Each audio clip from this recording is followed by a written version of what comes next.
Objetivo: establecer relaciones de causa y efecto de las variables independientes que inciden con las variables dependientes, basándose en las evidencias bajo un control riguroso.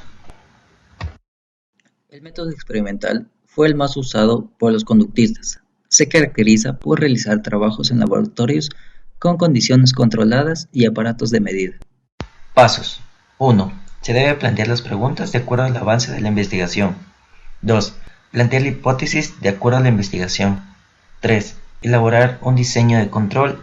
4. Analizar los resultados. 5. Conclusiones.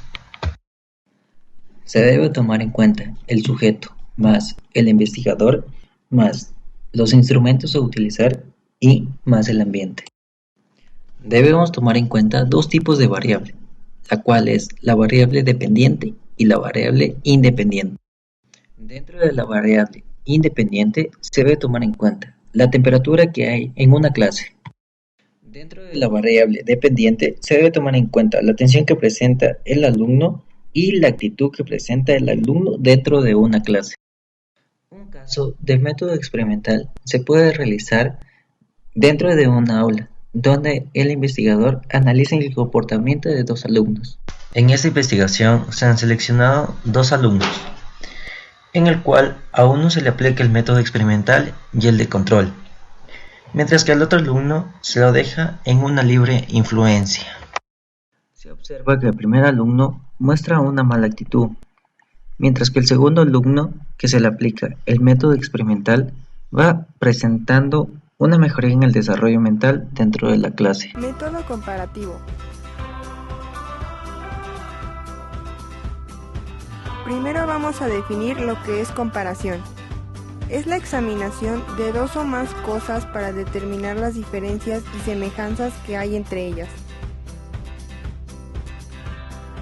Entonces, el método comparativo es generar el conocimiento a través de las semejanzas y diferencias entre los objetos que se quieren conocer.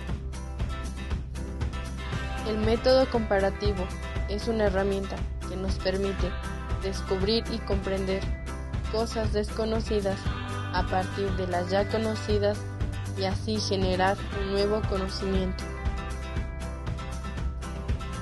Debemos tener en cuenta que para comparar objetos, estos deben tener un cierto grado de analogía, es decir, tener algo en común que nos permita compararlos.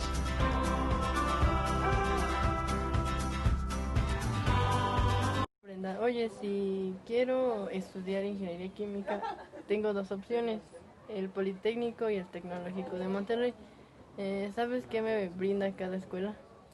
Pues la verdad es que mi hermana ingresó hace poco del Politécnico y tiene muy buen nivel académico. ¿Y sabes cuánto tiempo ves? En el Politécnico te haces 9 semestres, al igual que en el Tecnológico de Monterrey. ¿Y qué es lo que necesito para poder ingresar?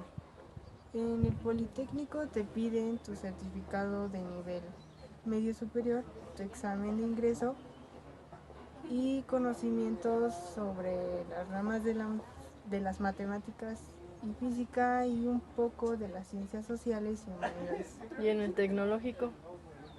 En el Tecnológico, la verdad es que es muy fácil de entrar, pero lo malo es que es muy cara. Pero también tiene el mismo nivel, casi el mismo nivel académico que el Politécnico. Entonces el Politécnico y el Tecnológico en las ingenierías tienen un buen nivel académico, pero el Tecnológico es fácil de entrar, pero es muy costoso, y en el Poli es más difícil, pero es más barato. Sí, y aparte el Politécnico te brinda mejores oportunidades al egresar de la carrera. Conclusión. Existen distintos tipos de métodos de investigación que nos ayudan a enriquecer y fortalecer nuestros conocimientos, como el método comparativo, que establece comparar las similitudes o diferencias de un fenómeno para sacar conclusiones y así poder definir un problema y así poder mejorar de la realidad. El método analítico lo que hace es distinguir y separar las partes de un todo para llegar a conocer sus principios o elementos. Para aplicar el método analítico es necesario definir cuál es el todo a estudiar. También se debe observar el objeto de estudio, distinguir sus partes para posteriormente separar las partes del todo y así comprender sus principios y elementos. Por ejemplo, podríamos estudiar un sándwich. Podríamos analizar cada una de las partes que lo componen. El pan, que es lo que compone el pan, el tomate, el jamón, definir cada una de las partes que componen al todo llamado sándwich. Otro ejemplo sería analizar la Constitución Política de Colombia.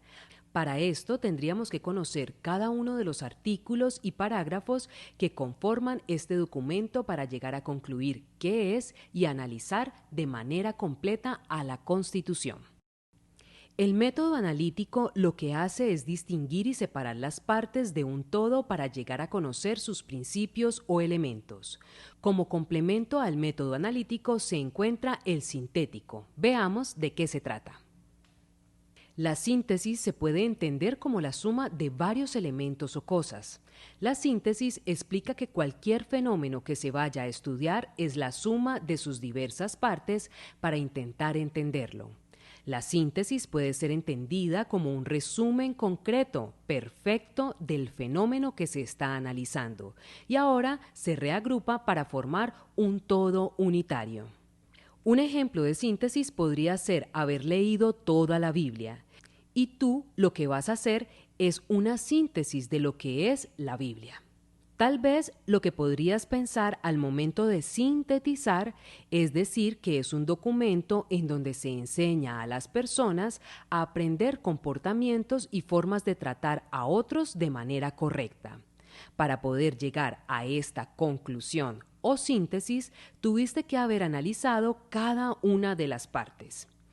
Otro ejemplo del método sintético es hacer un resumen. El acto de reducir la elaboración de un tópico a sus elementos más sustanciales es especialmente